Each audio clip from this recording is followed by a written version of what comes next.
Selamat pagi anak didik kami yang hebat. Bagaimana kabar kamu semua, nak? Semoga seluruh anak didik kami tetap dalam keadaan sehat dan dalam lindungan Tuhan. Hari ini kita masih tetap di tema ke-9, Kayanya Negeriku. Pada subtema yang ketiga, pelestarian kekayaan sumber daya alam di Indonesia pada pembelajaran yang ketiga. Muatan pembelajaran kita hari ini yaitu yang pertama IPA, yang kedua Bahasa Indonesia, dan yang ketiga Matematika. Nah, anak didik kami yang hebat, kita harus tetap semangat mengikuti video pembelajaran kita hari ini. Kita mulai dengan muatan IPA. Untuk IPA, materi kita hari ini yaitu menjelaskan pemanfaatan energi alternatif. Sedangkan untuk bahasa Indonesia nantinya melakukan wawancara tentang penggunaan energi alternatif. Baik anak didik kami, kita mulai dengan muatan IPA yaitu tentang menjelaskan pemanfaatan energi alternatif. Nah, apa itu sumber energi? Sumber energi adalah segala sesuatu di sekitar kita yang mampu menghasilkan suatu energi baik yang kecil maupun yang besar. Ada berbagai macam energi. Nah, salah satunya energi alternatif. Apa itu energi alternatif? Energi alternatif adalah sumber energi yang tersedia di alam dalam jumlah yang melimpah dan tidak akan habis walaupun dipakai terus-menerus. Nah, ada berbagai macam contoh energi alternatif. Yang pertama, matahari. Matahari dapat dimanfaatkan untuk menjemur pakaian dan juga matahari dapat digunakan untuk menjemur hasil pertanian petani seperti padi, jagung, dan juga matahari dapat dimanfaatkan untuk pembangkit tenaga listrik tenaga surya. Yang kedua, angin. Angin dapat dimanfaatkan untuk pembangkit listrik. Yang ketiga, air.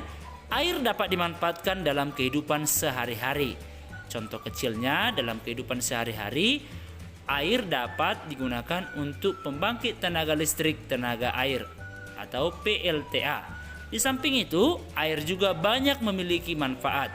Bisa digunakan untuk mandi, mencuci, dan sumber air minum.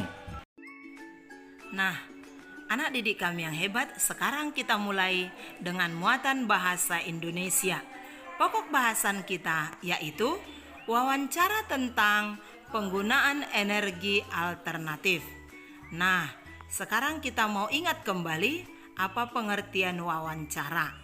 Wawancara artinya kegiatan tanya jawab secara lisan untuk mendapatkan informasi. Dalam melakukan wawancara, tentu kita menggunakan beberapa kalimat tanya. Seperti yang pertama, kata tanya apa, kedua, di mana, ketiga, kapan, empat, siapa, lima, mengapa, dan keenam, bagaimana. Nah, di sini ada ibu buat contoh wawancara tentang energi alternatif. Nah, dalam contoh energi alternatif ini tentu ada pewawancara dan ada narasumbernya. Dalam contoh wawancara ini, si pewawancara yaitu Dedi dan sebagai narasumbernya adalah Pak Adi. Nah, anak-anak kami, silakan kamu ikuti contoh wawancara berikut ini. Selamat siang Pak Adi. Perkenalkan, saya Dedi dari Sekolah SDN Pelita Harapan. Selamat siang Nak Dedi. Saya ingin melakukan wawancara terkait pemanfaatan energi angin di wilayah ini. Iya, silakan Nak Dedi. Sudah berapa lama Pak Adi bekerja sebagai mekanik kincir angin ini, Pak? Sudah 10 tahun. Apa pemanfaatan energi angin ini bagi warga sekitar? Sebelum dimanfaatkan oleh warga sekitar, energi angin ini diubah terlebih dahulu menjadi energi listrik.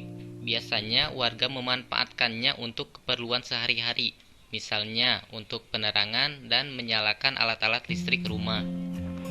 Bagaimana cara kincir angin dapat mengubah energi angin menjadi energi listrik, Pak? Angin yang bertiup akan memutar baling-baling yang terdapat pada ujung kincir ini. Putaran tersebut kemudian akan menggerakkan generator listrik. Putaran tersebut akan semakin cepat dan kemudian menghasilkan energi listrik yang disalurkan melalui kabel. Nah, jadi itulah contoh wawancara tentang energi alternatif. Pokok bahasan kita untuk matematika yaitu pengukuran sudut pada segi empat. Segi empat merupakan bangun datar yang memiliki 4 sudut. Nah, anak didik kami coba perhatikan beberapa bangun datar segi empat di bawah ini. Ada persegi panjang, persegi, jajar genjang, belah ketupat, layang-layang, dan trapesium. Nah, bangun segi empat di sini memiliki 4 sudut. Nah, coba anak didik kami perhatikan. Ini sudutnya, ini. Dan demikian juga jajar genjang, ini sudutnya.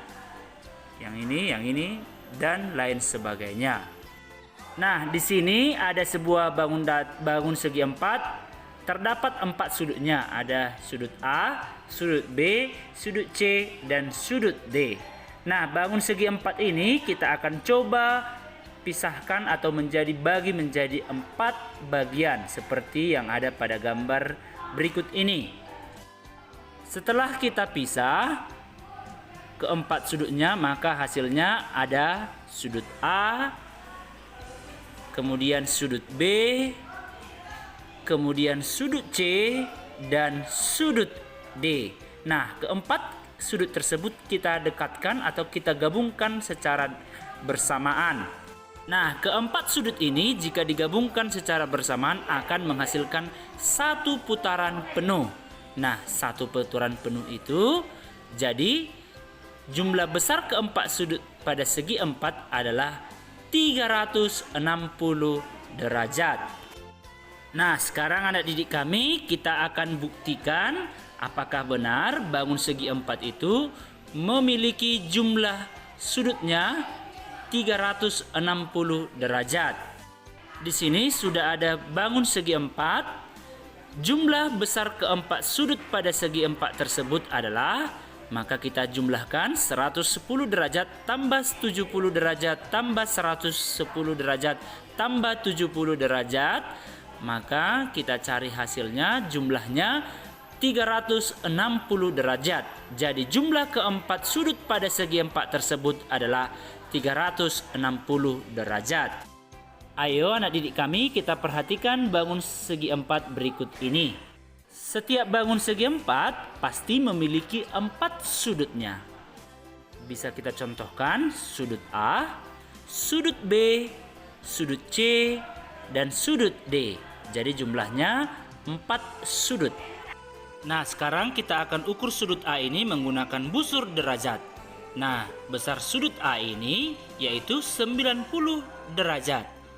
Kemudian kita ukur sudut B, besarnya 90 derajat. Sudut C besarnya sama 90 derajat dan sudut D besarnya juga sama 90 derajat. Nah, besar keempat sudut itu akan kita jumlahkan 90 derajat tambah 90 derajat ditambah 90 derajat ditambah 90 derajat sama dengan 360 derajat.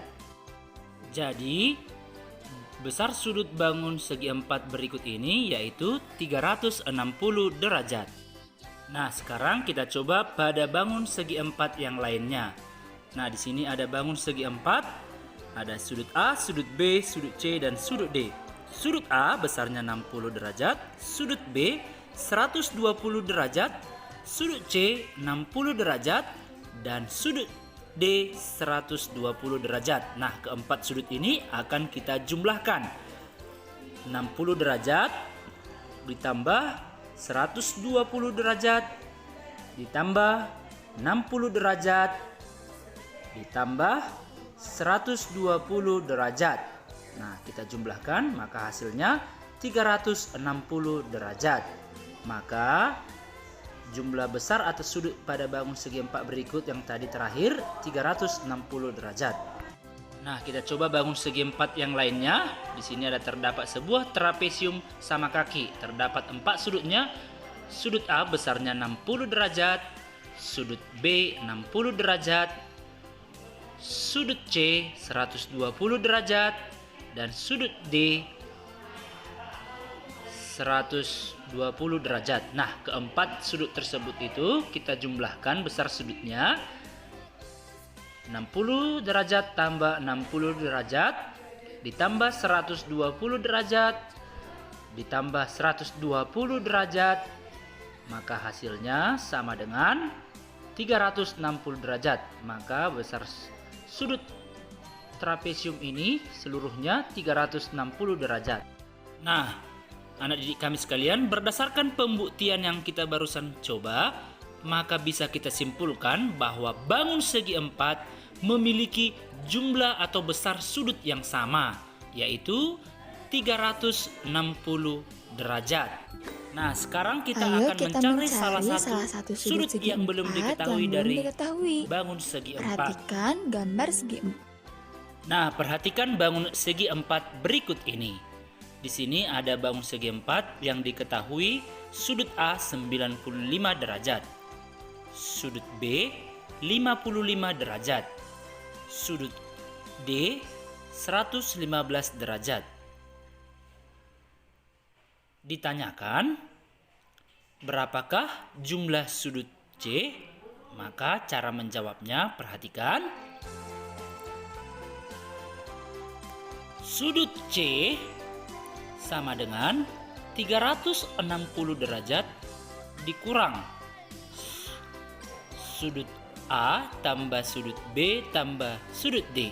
Maka sama dengan 360, sudut A tadi 95 derajat, sudut B tadi 55 derajat, sudut D tadi 115 derajat.